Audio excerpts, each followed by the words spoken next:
Bonjour à toutes et à tous, assalamu alaikum.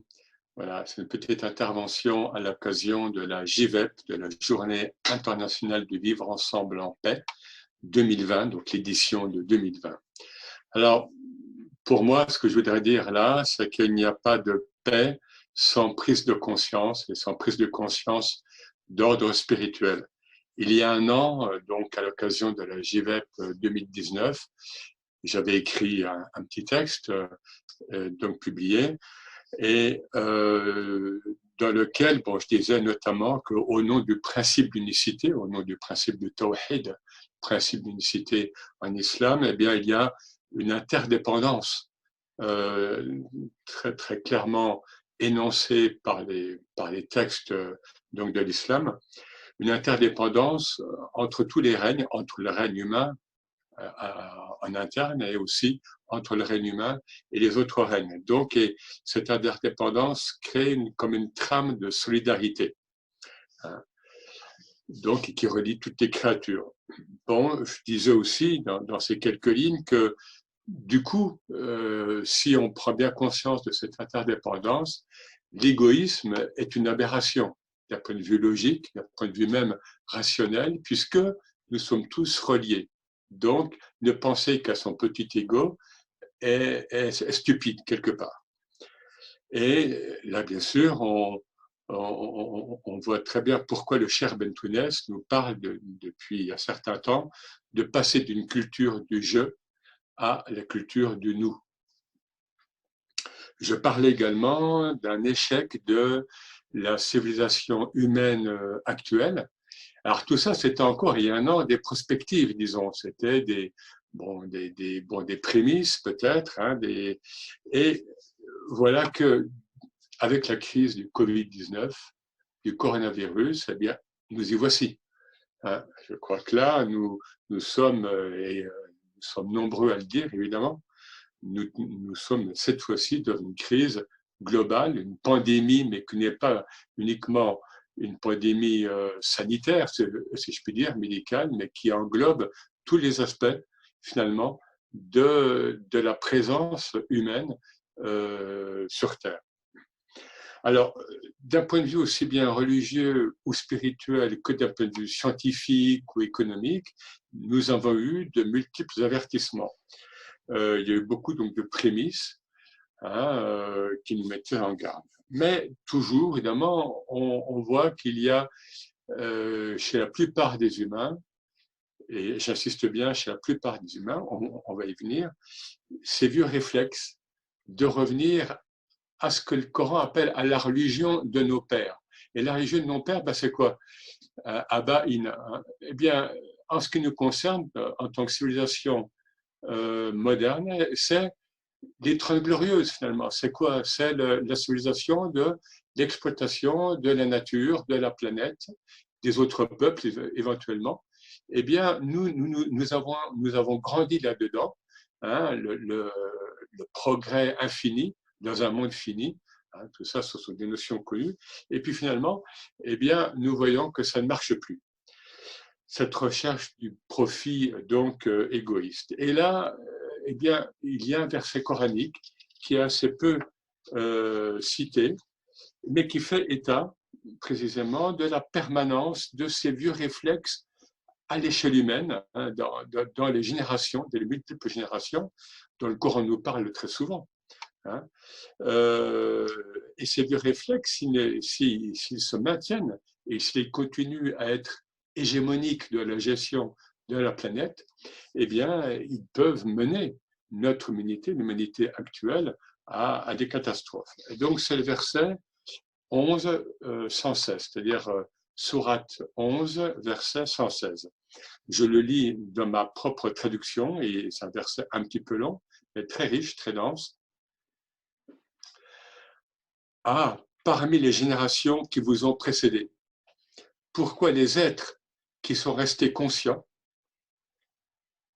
qui interdisaient la corruption sur la terre et que nous avons sauvés, ont-ils été si peu nombreux, alors que ceux qui étaient injustes ont préféré le luxe dont ils jouissaient, ils préféraient se maintenir dans le luxe dont ils avaient la jouissance, agissant ainsi en criminel.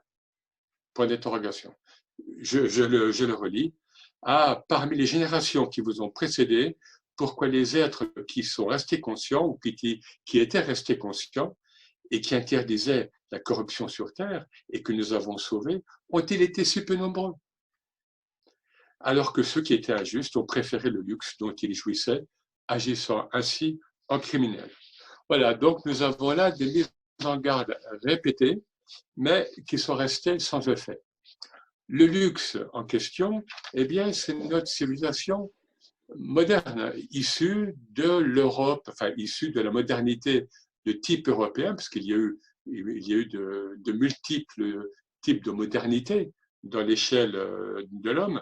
Mais là, on parle bien de cette modernité issue du XVIIe siècle, XVIIIe, révolution industrielle, technoscientisme, hégémonisme, d'abord européen, puis occidental, puis maintenant mondialisé, et qui cherche finalement le profit à tout prix et qui veut toujours, bien sûr, quitte à surexploiter la nature et les autres règnes, qui cherche toujours à produire davantage et à nourrir un pseudo-mythe de progrès. Alors, qu'est-ce que le Coran appelle l'injustice, là, dans le verset que j'ai cité? Eh bien, ce sont ces déséquilibres provoqués par notre voracité, le terme n'est pas de trop, par notre voracité productiviste et consumériste. Pourquoi il faut que les gens consomment, donc il faut produire. Enfin, plutôt, il faut produire pour que les gens consomment, et donc c'est un cercle vicieux. Donc là, là se pose, et c'est là où l'on revient sur la question de la paix, et donc sur notre propos, la JVEP. Comment vivre ensemble en paix? Il ne peut y avoir de paix justement si une minorité agit de plus en plus et se maintient dans la provocation donc des déséquilibres en cours. Et cette minorité mais qui en même temps dont dépend tout le système financier, économique et social, et qui a déclaré la guerre, déjà depuis quelques siècles, à l'ordre naturel, à la planète, et de manière plus prosaïque et plus immédiate, et ces déséquilibres peuvent susciter bien sûr des guerres économiques, sociales, entre les humains. Et nous voyons bien là, actuellement combien le Covid-19 révèle, c'est vraiment un révélateur, révèle les injustices, les scandaleuses disparités entre les humains. On le voit, regardez en France, quel département est le plus touché en Île-de-France? Le 93, comme par hasard. Qui sont les êtres touchés aux États-Unis? Qui sont les humains les plus touchés? Les Noirs américains, etc., etc. Donc, tout ça est bien connu. Donc, ça veut dire qu'il ne peut y avoir de paix entre les humains, déjà, sans parler de la paix entre les humains et les autres règnes existants, sans un éveil de la conscience spirituelle. La conscience spirituelle, ce n'est pas une bulle artificielle, c'est une conscience qui est comme un surplomb de chaque, enfin, qui devrait être comme un surplomb de chaque humain, femme et homme et femmes, et qui relie les êtres et les choses entre eux. Voilà, c'est simplement ce que je voulais dire, c'est ce que cette JVEP 2020, que nous célébrons, si je puis dire, dans un contexte extrêmement particulier, peut nous susciter, moi bien sûr, et bien d'autres, peut susciter comme réflexion, et surtout comme prise de décision. Et là, encore une fois, chacune et chacun à son petit niveau d'abord, et puis au niveau, comme des ondes, tout cela doit se répandre, et ces ondes qui doivent se rencontrer et travailler ensemble. Merci à vous. Assalamu alaikum.